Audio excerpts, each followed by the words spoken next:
اب کہنے لگے عرض کرنے لگے کہ یا رسول اللہ ٹھیک ہے ہم اسے ذبح نہیں کریں گے، آپ کا جیسے حکم ہم لے جاتے ہیں، اس کی خدمت کریں گے۔ تو اونٹ جاتے ہوئے نبی پاک علیہ السلام کے کان مبارک کے قریب اپنا منہ ہلا کے کوئی بات کرنے لگا، تو آپ نے اس کی بات سن کے زور سے فرمایا آمین۔ پھر اس نے بات کی، آپ نے فرمایا آمین۔ اب وہ اونٹ چلا گیا۔ صحابہ کرام بڑے حیران تھے کہ یا رسول اللہ صلی اللہ علیہ وسلم یہ اونٹ بات کر رہا تھا، آپ آمین فرما رہے تھے، یہ کیا تھا معاملہ؟ آپ نے فرمایا وہ میرے ساتھ کہیں بات کر رہا تھا، وہ کہہ رہا تھا کہ اے اللہ کے پیارے اور محبوب نبی، جس طرح مجھے آپ نے پناہ دی ہے، میری دعا ہے کہ اللہ آپ کی امت کو قیامت کے دن اپنی پناہ کرے۔ میں نے آمین کہا۔ تو مقصد ہے کہ نبی پاک علیہ السلام وہ ذات ہیں جن سے خشک لکڑیاں محبت کرتی ہیں۔ اب لکڑی میں تو محبت کا کوئی جوز ہی نہیں ہے، وہ جو اس طرح ہنانا جو کھجور کا وہ تنا تھا، سوکھا ہوا تنا۔ آپ کو پتہ ہے کہ ایک صحابیہ نے ایک کرسی بنوائی ممبر، اور آپ نے وہاں بیٹھ کے گفتگو کرنی شروع کی تو اس کی چیخوں پکار شروع ہوئی، اس نے رونا شروع کر دیا۔ سرکار جلدی سے اٹھے، صحابہ کرام پریشان کہ یہ چیخوں پکار کی آواز، رونے کی آواز۔ آپ اٹھے تو ہاتھ رکھا اس کو، تو آپ اس کو فرما رہے ہیں تجھے کس چیز نے رلایا ہے؟ تو اس سے جواب آیا کہ مجھے تو آپ نے رلایا ہے۔ کیوں، کیا ہو گیا؟ اس کی یا رسول اللہ میں آپ کا فراق برداشت نہیں کر سکتا، آپ میرے ساتھ لگ کے بات کرتے تھے۔ تو فاصلہ کتنا تھا کرسی کا اور اس تنے کا؟ صرف ایک بالش کا فاصلہ تھا، یہ اتنا فاصلہ تھا، یہ 1 گیٹ کا فاصلہ تھا۔ اس کا مطلب ہے سوکھی لکڑی اپنے نبی سے ایک بالش فاصلہ برداشت نہ کرے تو امتی کس طرح جاندار ہو کے برداشت کرتے ہیں؟ اس طرح آپ احد پہاڑ پہ گئے، آپ نے فرمایا یہ ہم سے محبت کرتا ہے، ہم اس سے محبت کرتے ہیں۔ اب سوال یہ ہے پتھر میں محبت والا اس میں دل ہی نہیں، دنیا کے سائنسدان تلاش کرے نا اس کا دل کہاں، تو دل کے بغیر محبت نہیں ہوتی۔ اس کا مطلب ہے کہ نبی علیہ السلام کے ساتھ وہ ذات ہے جن سے جانور محبت کرے، جن سے کچھ لکڑیاں محبت کرے، جن سے پتھر محبت کرے، اور کتنا وہ بد نصیب شخص ہے کہ وہ انسان ہو کے اس محبت سے خالی رہ گئے۔ اس لیے تو وہ کتنے بد نصیب لوگ ہیں جو اس محبت سے روکتے ہیں، منع کرتے ہیں۔ حالانکہ صحابہ کرام حضور سے کیسی شاندار محبت کرتے تھے، انہوں نے اپنے جیسا نہیں سمجھا آپ کو۔ آپ اگر ناک مبارک صاف کرتے تو وہ کھا لیتے، اگر آپ تھوک مبارک نکالتے لب مبارک وہ چاٹ جاتے، اگر وضو کرتے تو وہ پانی نیچے نہیں گرنے دیتے تھے۔ اس کا مطلب ہے خون حرام ہے، آپ کا خون نکل رہا تھا، ایک صحابی اس کو پی رہا تھا، تو کسی نے کہا جناب یہ انہوں نے خون پیا، حرام کیا، جو کہ آپ نے حرام فرمایا قرآن پاک میں انما حرم علیکم المیتۃ والدم، یہ انہوں نے پی لیا۔ آپ نے فرمایا یہ لڑائی روک دو اور سارے میں اکٹھے ہو جاؤ، میری بات سنو۔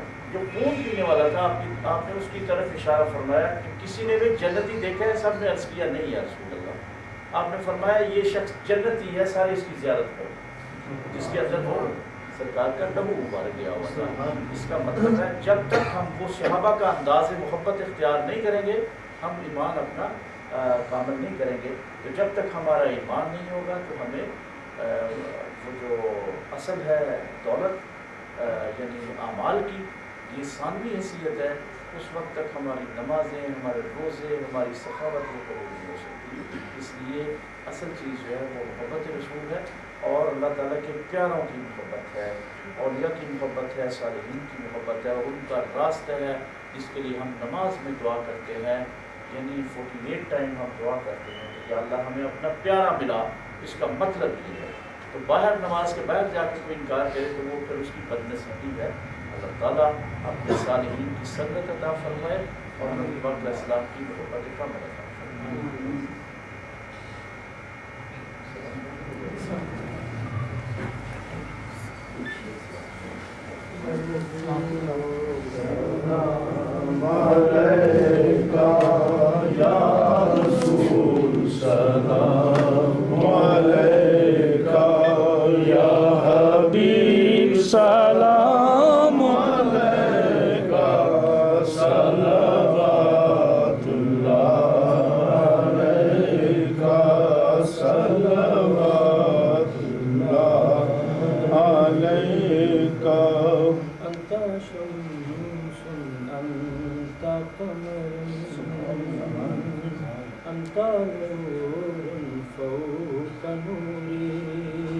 انت لا شکا محمد انت مصباح سرور یا نبی سلام علیکہ یا رسول سلام علیکہ یا حبیب سلام علیکہ صلوات اللہ علیکہ کے لاڈلے پیارے رسول سبحان اللہ. یہ سلام عاجزاں وہ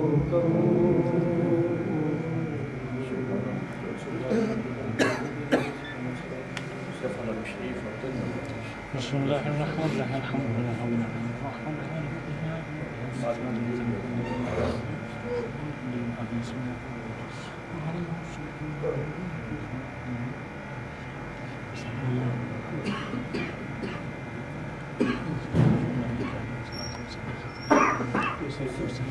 اللهم صل على سيدنا محمد وعلى آل سيدنا مولانا وسلم.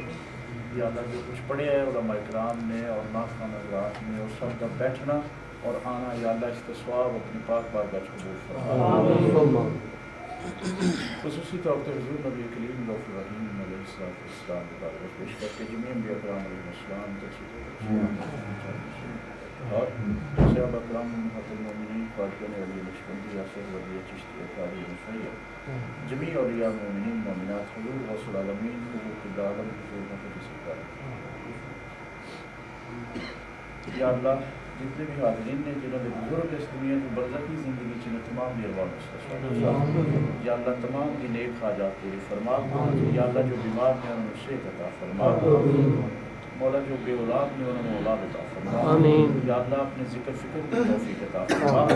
مولا کریم اپنے نبی پاک علیہ السلام کی سچی غلامی اور آپ کی محبت عطا فرما. آپ کی اطاعت عطا فرما. یا اللہ تمام دی نیک حاجات پوری فرما.